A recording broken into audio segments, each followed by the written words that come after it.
666. And it's not when you and I talked about it. I felt like we have a responsibility to talk about it, but it's such a drastic, hard news story. But I will say, I mentioned this today when we were communicating. The Acoustic Review doesn't just do Saudi. And this week, in the aftermath of the attack by Hamas on Israel, just a tremendous resource, the Acoustic Review. I mean, every day there's a collection on the region and that sort of thing, and it's obviously been very heavy on that event and the aftermath. So it's really a great resource. So let's recap. As if anybody needs to know. The Palestinian Islamic Resistance Movement, Hamas, launched an attack on Israel October 7th. That really was unprecedented in its ferocity, scale, and violence. And as of Wednesday, yesterday, the death toll in Israel had surpassed 1,200, many more bodies to count. Another 2,900 people injured in Israel. Among the dead are at least 14 American citizens. Undetermined number of Americans have been taken hostage by Hamas. At least 100 Israeli citizens and soldiers being held hostage. An estimated 2,200 rockets were fired towards southern and central Israel, including Tel Aviv and Jerusalem, by Hamas. That's according to IDF. Hamas claimed they fired 5,000. Sort of horrific, and we've all seen the pictures and the footage and stuff, and it's notable for the brutality of it, notable for the targets, which were mostly civilians, very ISIS-like in many ways. And as you mentioned earlier, Israel has declared war on Gaza, and the retaliation has begun in earnest. There's significant bombing. There's we could quote numbers of people who were going to die in this, but it's going to change every day and go up every day. And Gaza, quite possibly might be leveled, or significant parts of it.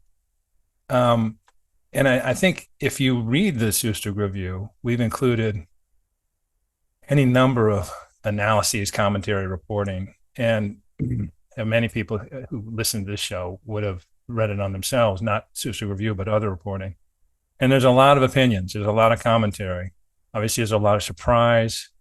I don't think we can rehash all the opinions here on why now, how did this happen. We can speculate on what comes next. We've already seen the beginnings of what comes next. And obviously, the United States has swung in very strongly behind Israel, as have a lot of other countries. So let's talk about this. And I want to talk a little bit about Gaza. I want to talk a little bit about the surprise. And let's talk about just the numbers in Gaza. Half of Gaza's population is under the age of 19. Gaza's population is about 2.3 million. Half is under the age of 19. Since 2007, Israel has imposed an air, land, and sea blockade on the Gaza Strip. A move they said was necessary, I believe necessary, to prevent Hamas attacks on the country. So 16 years of a blockade and a ban on imports and exports obviously have crippled the economy. And the unemployment rate in Gaza is 40%, above 40%. More than 65% of the population is under the poverty line. And 63% of Gazans are deemed food insecure. Between 2008 and 2023, Israeli airstrikes killed 6,400, more than 6,400 Palestinians in occupied territories, 5,300 of those in Gaza. This is according to UN. Over that same period, Israel suffered 308 fatalities. And let me just, of late, as we've seen, there's been an uptick in army-enabled attacks on villages throughout the West Bank by settler auxiliaries, increasing incursions by prominent Israeli politicians and settler groups in the Haram al-Sharif and Jerusalem's Old City. Some of these done in this explicit support of formal annexation. And speaking last month at the UN General Assembly, Prime Minister Benjamin Netanyahu displayed a map that showed both the West Bank and Gaza Strip as part of Israel. And so the point of this little discursion is not to justify anything. The point of this is really to suggest that none of us should be surprised that this circumstance in Gaza has been there for not only for the last, since 2007, but many years before, and that you have a very young, uh, disenfranchised, um, jobless for the most part population that deeply resents Israel and its policies, deeply resents how it's portrayed in the world. And I guess the point being is, this, as surprising and brutal as this attack was, um, the fundamentals of the search of the situation suggest that it was going to happen, and that you can't get away with. And that's sort of where I want to go with this, because so much depends now. So much of the future depends now on what happens. I'm sorry. So much of the future depends on what happens now, and we've already seen sort of the start of the regular playbook. And I want to take a few quotes. One from Faisal Abbas, who's a journalist for Arab News. And he wrote on October 7th in an article called "Hamas has crossed the Rubicon. What next?" This is what Faisal says. We invited Faisal on the show, by the way. Come on the show. Given recent history, quote, given recent history, the outcome is pretty predictable. Israel will say it has the right to defend itself, declare a full-scale war, and inflict the maximum pain possible in retaliation. Hamas will declare the outcome, no matter what it is, a victory. Many Palestinians will celebrate the unprecedented early success. Shortly after, the same Palestinians will suffer the devastating consequences at the hands, tanks, and aircraft of the Israeli army. After that, Arab countries, namely the GCC, will come to the rescue and help rebuild Gaza, unquote. So that's a leading Saudi journalist. A leading American journalist, we all know, Robert Friedman, wrote for the New York Times in an article called "Israel has never needed to be smarter than in this moment." He notes, quote, "I believe one reason Hamas not only launched its assault now, but also seemingly ordered it to be as murderous as possible, was to trigger an Israeli overreaction. Like the invasion of Gaza Strip, that would lead to massive Palestinian civilian casualties. In that way, force Saudi Arabia to back away from the U.S. brokered deal now in discussion to promote normalization between Riyadh and the Jewish state, as well as to force the UAE, Bahrain, and Morocco, which were part of the Abraham Accords, to take a step back from Israel." And then he goes on to talk, what Israel's worst enemies, Hamas and Iran, want is for Israel to invade Gaza and get enmeshed in a strategic overreach there that would make America's entanglement in Fallujah look like a children's birthday party. Hamas and Iran absolutely do not want Israel to refrain from going into Gaza very deep or long, unquote. And this is the point. This is my one big thing. One of the things that Saudi Arabia has been trying to do, Mohammed bin Salman, since January 2021, is a different approach, a diplomatic approach, an inclusive regional approach that de-escalates conflicts. I think most of the conversation after this attack by Hamas about, the Saudi-Israeli normalization process being derailed, I think it misses the point. I don't know where Saudi Arabia was on this. I think Saudi Arabia was taking this process as far as it would go in a natural conclusion. But Saudi Arabia specifically stated many times that we're not going to do this unless there's serious and meaningful progress with regard to the Palestinians and their right to a state, or some self-governing entity. And specifically, there's an interesting quote here from the Saudi Foreign Ministry, and it specifically says that the kingdom, quote, repeated warning of the dangers of the explosion of the situation as a result of the occupation, the deprivation of the Palestinian people of their legitimate rights, and the repetition of systematic provocations against its sanctities, unquote. So we have a playbook here, but the playbook is mostly beneficial to Iran, Hamas and other extremist groups. It's not beneficial to Saudi Arabia or Israel in the long run. And the issue here now is, after all the bloodshed that is about to come, and we don't know if it's going to expand. We don't know what Hezbollah is going to do. We don't know what Iranian proxies in Syria will do.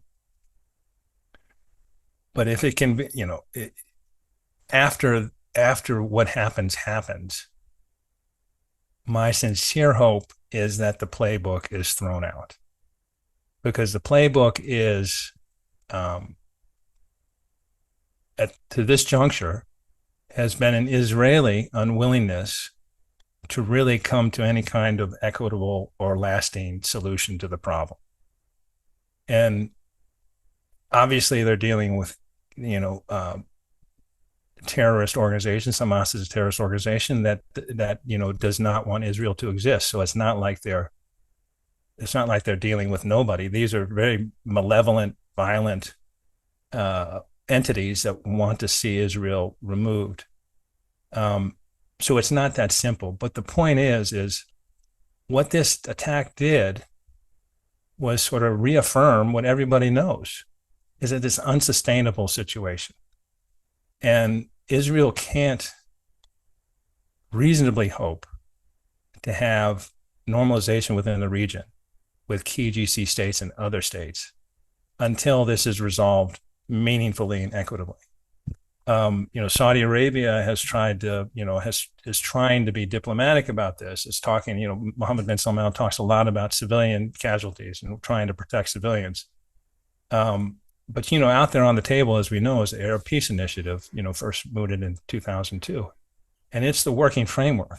And it's pretty simple, in return from normalization, return to 1967 borders with the understanding that there'd be some swaps to make that, and reach some sort of accommodation on Palestinian refugees with the understanding that realistically they're not all coming back, but maybe some can come back. But some, it's there. There's a framework. The hope here, as awful as this is, for everybody concerned, and that's, Palestinians and Israelis in particular, is that in the aftermath, there's an understanding that the existing playbook, that has been applied for 50 plus years, will not get anybody where they want to get either the Palestinians or the Israelis. So that's sort of that's a basic, we needed to talk about this topic. We can't get into all the opinions or the right and the wrong of it, but, my hope is that it's a death knell for the business as usual, that the United States in particular should urge its Israeli partner and ally to not think tactically, but strategically, and what's best for it in the long run. And of course, that's going to be hard to do with Iran sort of poking and prodding and extremists out there. But we have to move on to a different playbook. I think you can take that to the bank. I mean, I think this deal is now completely destroyed. You saw the Biden administration, some officials come out and say that they're still hoping for some sort of deal to happen between Saudi Arabia and Israel. I think that is at least put into the freezer for months, if not longer, if not completely dead. And I think this is good, because look, we talked before the show, Richard, about this topic. We could talk for another 8 hours on this topic and not really get all of the, angles to it.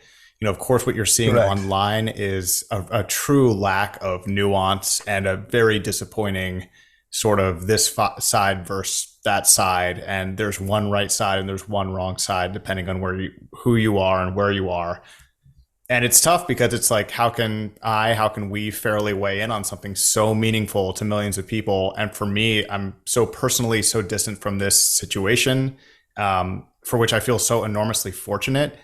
I feel like we can't discuss this issue without me at least unequivocally saying, and you have said as well, that I absolutely denounce and am disgusted by what Hamas did.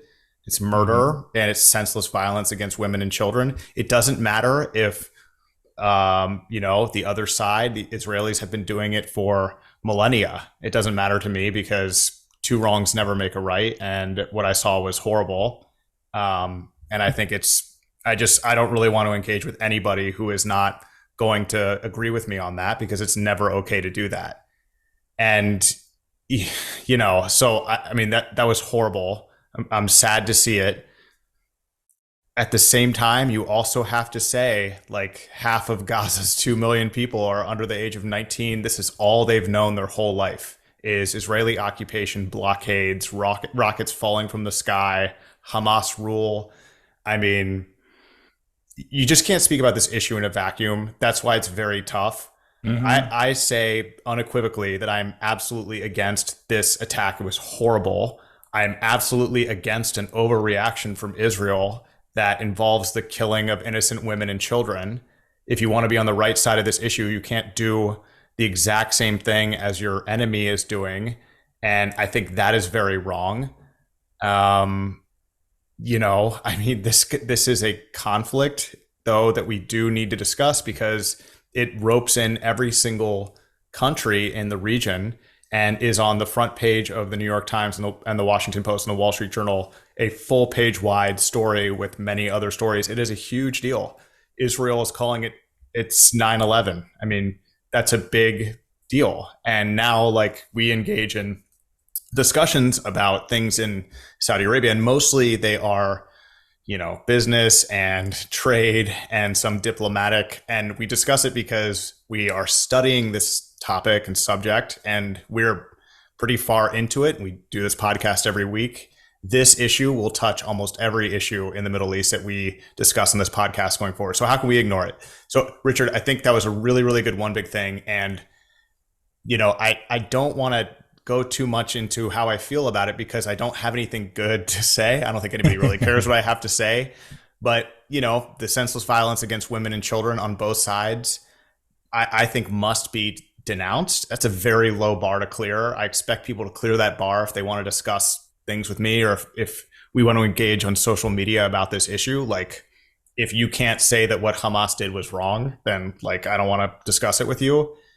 At the same time, I also don't think it's okay for Israel to just completely level Gaza. And I think we're seeing that. And after 9/11, America made a lot of mistakes. And for the sake of peace in the region, I would like it if they did not do that. And, I think the deal between the Saudi Arabia and Israel and the U.S. is completely dead.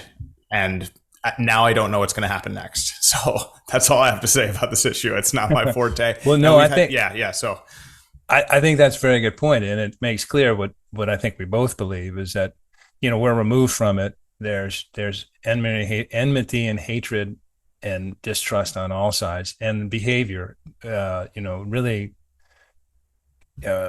despicable behavior on all sides, and that is the fact, and that's why I didn't really the discussion of what Hamas did and what Israel has done, and is really just context for a hope that there's a different approach. And there is, for Israel, there is, in the broader Middle East, it seems to be changing, and Saudi Arabia has had a hand in that. We don't know. Iran is always there, but there seems to be a different take on how they want to conduct their business diplomatically. And the alliances and the conflicts they want to avoid and the engagements they want to pursue. And you can see an Israel in this new world as part of it, integrated. But you can't see as Israel as part of this new world and integrated if they can't reach an accommodation, a fair and equitable solution to the Palestinian issue. And I guess that's the whole point of this, is that this terrible, brutal, awful thing happened and is unfolding, and it's going to get worse in many ways. Can we get a new playbook? Can the U.S. be part of this? Can Saudi Arabia be part of this? Can Israel philosophically and practically adopt a new playbook that may enable them to get to this new future? Because as it is, this isn't going away. Leveling Gaza won't do anything. It certainly won't resolve the problem, and certainly won't make clear the decks for them to become a key part of the region. So I'm an eternal optimist. This horrible, horrible thing, maybe something good comes out of it in terms of the way people approach the problem. Yeah, maybe. And then also, and I feel like I'm an optimist as well, but maybe also that a complete overreaction is just going to create a whole new generation of extremists who already are living in a completely isolated area with no power and water. And then airstrikes come in for something they had nothing to do with and, 100%. kill some of their family members. And it's like, it's hard to even put myself in their shoes, but I can only imagine the enormous frustration that they would feel. And, such is the challenge with responding to terrorism attacks, and has been sort of well known for decades about, if you kill innocent people, you're going to harden them against you. And it's so like this whole thing is so sad. And all I wanted to do is be resolved. And it just seems to be getting worse by the minute. And, I feel so, I personally, I express my sympathy not just for the Israelis who were and the living Israelis who suffered and survived this attack, family members of those who were dead, but also Jews around the world, because this is not their first experience with something so horrible, like almost a genocide, just a complete targeting of Jews. And so my heart goes out to them. I'm thinking about them. I feel some of my best friends are Jewish, and some of my best friends are Arab, and some of my best friends, sympathize so closely with the Palestinian cause because they feel the exact same way. This is the one true, very, very tough diplomatic challenge that just seems like has just it's not getting any better. And for the longest time, we had this really optimistic feeling like, hey, Saudi Arabia and Israel might normalize relations and the U.S. would broker it. It was too good to be true. So, it was, and we had our questions about it anyway. But yep. this does that, and I would add your feelings for both sides. I mean, the other thing that we've learned is occupation debases both the occupier and the occupied. Yeah. No matter what, you cannot get away from it. No matter how sincere your motivations or how necessary the reasons seem. It debases everybody involved, and it's not going to get better. Yeah. So, again, and the reason why we're talking about this is not because this is the subject of the podcast, but this will touch every subject we do on this podcast in one way or another. So, but I want there isn't there, where this is the 966 is about Saudi Arabia. I will say this, we're talking specifically about the agony and the pain and the tremendous sadness experienced by both Palestinians and Israelis today. There are players in the region that want something different. And I guarantee you that, and I think increasingly Saudi Arabia is one of those players. And I think it's an important addition to the team that wants to see a new future. We'll see where the U.S. comes in on this, and we'll see if it's even possible or even something that can get on the table to be discussed. But, this is the 966 podcast. Saudi Arabia is actually enmeshed in all of this. Wherever they were on in normalization with Israel, that's put to the side for a long time, but they had questions anyway. And they had questions for this very reason, because there's an immutable problem right at the core of it all. And, that problem has to be addressed. Yep. I feel bad doing a one big thing because this is hard because you and I both. It's both a difficult topic. It's a touchy topic, and that's why. And I like your additions, and that has nothing to do with taking sides. It has everything to do with hoping that there might be a new approach. Right, and this is as a podcast, as you note. We can't be a news source for this. We can't be CNN International. Right. We're not going to have a 966 rep on the ground in Gaza giving us reporting, right? So we're kind of we're analyzing the media, and then we, as people that are doing a podcast in Saudi Arabia, provide some opinions. But we're Americans doing this, and that it's actually part of our secret sauce because we have this sort of long view of Saudi Arabia that we've been doing this for so long. You know, we're not, as you say, we're not like experts, but I mean, we do spend a lot of time on this. And so it's just, yeah, I mean, like we can't really like, there are podcasts on this, and, you know, we've had people that are experts on this topic on the podcast, and we'll have more. John Alterman has been giving really good interviews recently. Dr. Abdulaziz Al-Ghashayyan. I mean, we've had some people that are experts on the issue. And so anyway, so we will at some point in the future, but it just, yeah, we have to like weigh in. Otherwise it's just like the elephant in the room. We just completely don't